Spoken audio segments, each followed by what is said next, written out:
nuestro segmento de entrevistas siempre bienvenidos sus mensajes a través de Telegram con el usuario @primera página GB.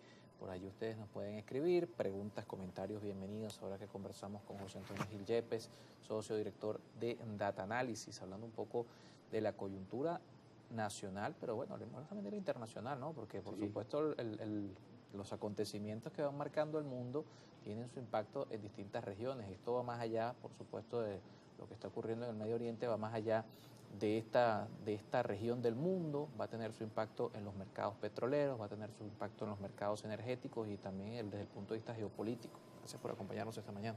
Un placer, Carlos, muchísimas gracias. Mira, quería comenzar con Yo me desperté esta mañana dándole gracias a Dios por venir acá.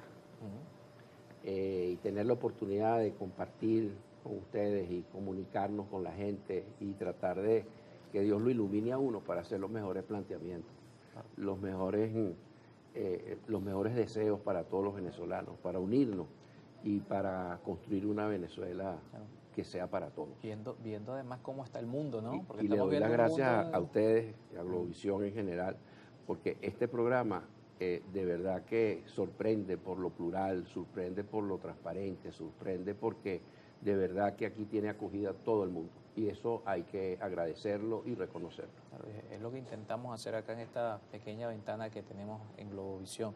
Bueno, como mencionamos, esta situación tiene su impacto a nivel global. Tiene, en el caso venezolano también, puede tener su efecto porque lo que ocurre en el Medio Oriente, lo que ocurre en los mercados petroleros va a impactar sin duda también acá, en nuestro país.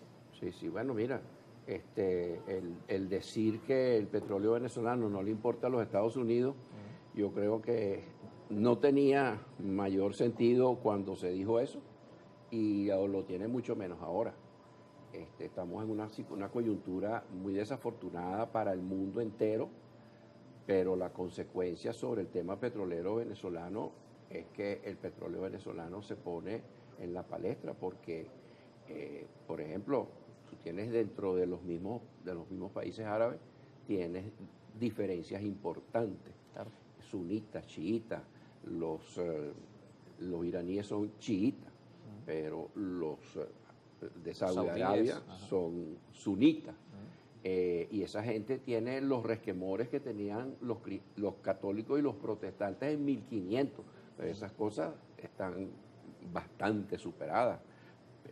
Quizás todavía hay lazos de unión que trazar entre católicos y protestantes, y los últimos papas han hecho muchos avances en ese sentido, pero estos señores tienen unos resquemores entre ellos que pueden complicar más las cosas, aunque frente a un enemigo común, pues claro, lo lógico es que tiendan a unirse y va a ser Israel, pero el problema es que Israel también tiene con qué defenderse y entonces la situación puede tornarse muy delicada claro, para el mundo. Claro, porque estamos hablando de una región donde se produce buena parte del petróleo del mundo, por donde además transita buena parte del comercio internacional que viene de esa región por el estrecho de Hormuz. O sea, esto compromete toda esa área.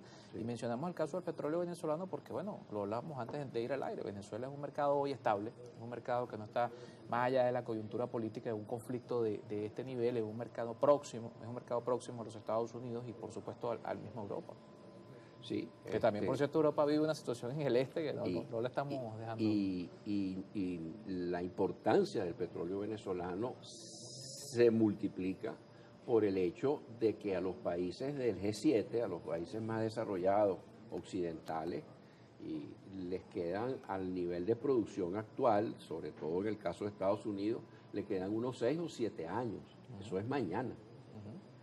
Y las grandes reservas petroleras están en Rusia, están en Venezuela y están en Arabia Saudita. Pero Rusia se aisló y se convirtió en un proveedor desconfiable, como lo sufrió Alemania de una manera importante. Y entonces lo que le queda a Occidente como proveedor confiable es Venezuela.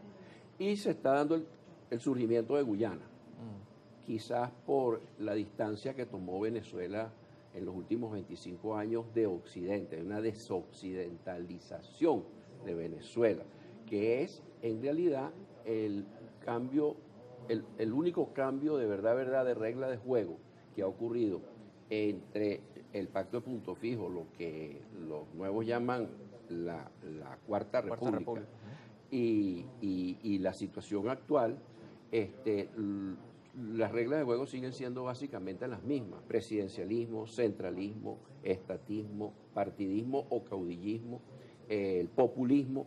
Y como eso no funciona porque inhibe las iniciativas de los diversos sectores, las limita, le quita producción y productividad a cualquier actividad, no solamente la económica, pero aparece el comodín del petróleo.